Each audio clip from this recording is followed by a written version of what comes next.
환경이 미래다 시간입니다. 매주 목요일은요, 생활 속 환경 운동을 알아보는 시간이죠. 자, 오늘도 부산 환경운동연합의 전구슬 부장과 함께합니다. 전 부장님 안녕하십니까? 네, 안녕하십니까? 예. 자, 오늘은 어떤 얘기를 좀 나눠볼까요? 네. 최근 들어 3만3이라는 신조어가 만들어졌습니다. 3만3이란 사흘 동안 추위가 찾아온 뒤 그 다음 나흘 동안 미세먼지가 찾아온다는 요즘 우리의 대기 현실을 반영한 신조어인데요. 예.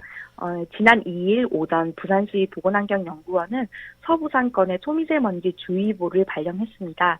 그래서 오늘은 미세먼지에 관한 이야기를 좀 나눠보면 어떨까 합니다. 예. 미세먼지가 참 전 국민적인 관심사고요. 많이들 걱정하고 있습니다, 사실. 미세먼지가 우리 건강에 영향을 많이 미치죠. 어떻게 미치는지 좀, 정리를 해 주시죠. 네, 미세먼지는 우리 몸의 방어막인 피부와 눈, 코와 점막을 자극해 염증을 유발합니다. 예. 또 크기가 매우 작아 호흡기 섬모를 통해 걸러지지 못하고 바로 흡수돼 혈관을 타고 전신에 영향을 줍니다. 미세먼지는 암, 뇌졸중, 심장질환, 폐암, 천식 등 급성과 만성호흡기 질환의 유병률을 높이는 것으로 알려져 있는데요. 미세먼지가 입자가 작아서 한번 유입되면 체외 분출이 어렵기 때문에 폐나 기관지에 유입되면 해당 유해 요인이 염증을 유발해 호흡기 질환을 발생하게 하고 악화시킬 수 있게 되는 겁니다. 예. 가장 대표적인 질환은 만성 폐쇄성 폐질환입니다. 기침, 가래에서 증상이 시작되지만 악화되면 호흡 곤란이 생기는데 주 발병 요인은 흡연으로 알려져 있는데요.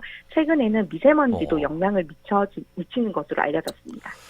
흡연도 하고 이렇게 하시는 분들은 더 조심을 해야 되는 상황인데. 네, 그렇습니다. 미세먼지와 건강 뗄래야 뗄 수 없는 그런 관계인데요. 그렇다면 부산의 미세먼지 상황은 어떻게 파악되고 있나요? 네, 부산의 초미세먼지 PM 2.5 연평균 농도는 최근 3년간 2015년부터 2017년까지 7개 특강역시와 비교하면 제일 높은 것으로 측정되었습니다. 예. 2018년에는 연평균 농도가 떨어지긴 했지만 그래도 2위를 차지했었습니다. 세계보건기구 WHO가 미세먼지를 1군 발암물질로 규정한 만큼 부산 시민의 건강을 생각한다면 부산시의 대기질 상황은 좋지 않습니다. 예. 이렇게 부산이 연평균 농도가 높은 이유는요. 부산은 자체 배출원 중 선박 영향과 도로 이동 오염원이 최대인 것으로 나타나는데요. 예. 특히 부산항은 2016년 네이처지가 선정한 세계 10대 미세먼지 오염 항만으로 지정되는 오명을 쓰기도 했습니다. 예.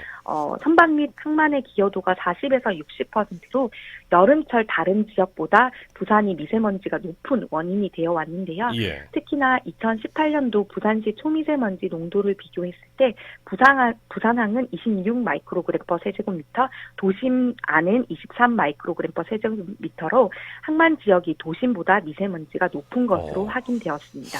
바닷가에 불어오고 뭐 이렇게 보면은 시원하고 공기 깨끗하다 이러는데 사실은 그게 아니군요. 이 항만 미세먼지에 대해서 좀 더 자세히 좀 얘기를 해주시죠.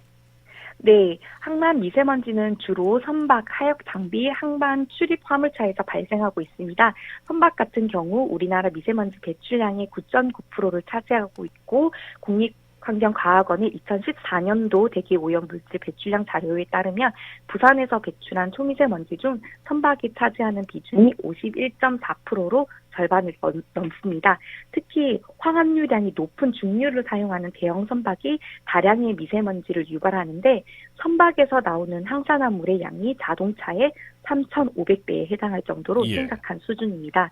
이외 국가대기오염 물질 배출량 통계에는 포함되어 있지는 않으나 해양수산부에 따르면 하역 장비, 항만 출입 화물차에서도 상당량의 미세먼지가 발생하고 있다고 발표하였습니다.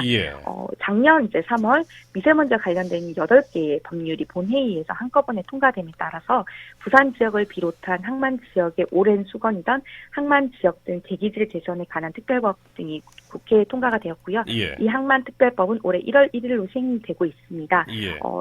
항만 대기질 관리 구역의 범위와 배출 규제 해역의 선박 연료유의 기준 그리고 저속 운항 해역에서의 속도 기준 등을 담고 있습니다. 네.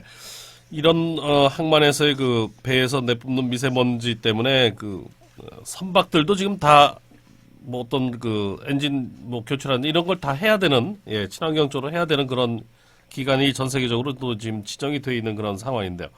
네. 대통령 직속위원회 국가기후환경회의에서 건강을 지키는 국민행동 권고를 발표했다고 들었습니다. 이 권고안 어떤 내용들이 있는지 건강을 실천하는 방법도 있다고 하는데요. 좀 말씀 좀 부탁을 드리겠습니다. 네, 우선 미세먼지를 줄이는 실천 방법에 대해서 먼저 이야기 좀 하도록 하겠습니다. 이제 모든 환경 문제가 다 연관이 되어 있습니다. 예를 들어 우리가 사용하는 에너지나 물건들을 만들기 위해서 발전소와 공장이 돌아가는데요.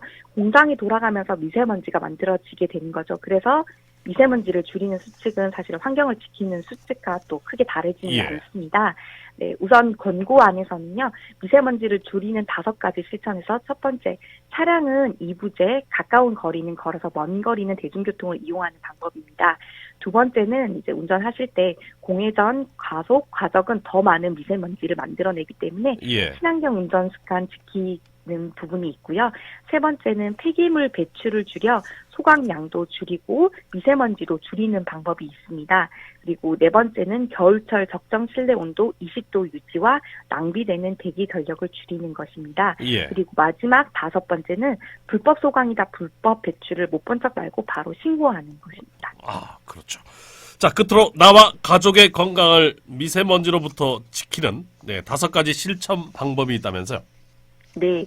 첫 번째, 미세먼지가 나쁜 날에는 창문을 꽁꽁 닫고 환기 안 시키는 분들도 많이 계시는데요. 장기간 실내 환기를 하지 않으면 이산화탄소 등이 축적되기 때문에 미세먼지가 나빠도 10분씩 하루 3번 환기를 시켜주셔야 합니다. 또한 요리를 할 경우에는 미세먼지가 발생하기 때문에 조리 후에는 30분 이상 환기를 꼭 시켜주세요. 그리고 두 번째는 공기청정기나 환기 시스템의 필터는 미리 점검하는 것입니다. 실내 공기의 질을 적정 수준으로 유지하고 세균 오염으로 인한 실내 공기질 악화 방지를 위해 필요합니다. 그리고 세 번째는 외출 후에는 손 씻기, 세수하기, 양치질로 몸에 묻은 미세먼지를 제거하기입니다. 개인 위생 수칙 준수라는 건강 보호의 기본 따르는 것으로 특히 호흡기 보호 측면에서 중요합니다. 그리고 네 번째는 마스크는 건강 상태와 연령을 고려해 자율적으로 착용합니다. 취약계층은 PM2.5 초미세먼지 35 마이크로그램 per 세제곱미터 이상일 때 보건용 마스크를 착용을 권고하고요. 일반인 같은 경우에는 50까지는 마스크 없이도 일상생활을 해도 무방합니다. 그리고 마지막 5번째는요. 미세먼지가 매우 나쁜 날에는 격렬한 운동을 피하는 것이 좋은데요. 그렇죠. 매우 나쁜 날 기준으로 일반인 같은 경우는 PM2.5가 초미세먼지가 75 이하에서는 가벼운 운동은 건강에 도움이 되는 만큼 지나치게 신체 활동을 또 줄일 필요는 없습니다. 다만 운동 시 도로변은 피하고 공원 등을 이용해 주시는 방법이 있겠습니다. 이제 미세먼지로부터 피해갈 수 없는 그런 환경에서 이런 여러 가지 수칙 등을 좀 잘 지켜나가는 것도 우리 건강을 지키는 방법일 것 같습니다. 오늘 미세먼지에 대해서 여러 가지 도움 말씀 고맙습니다. 네, 감사합니다.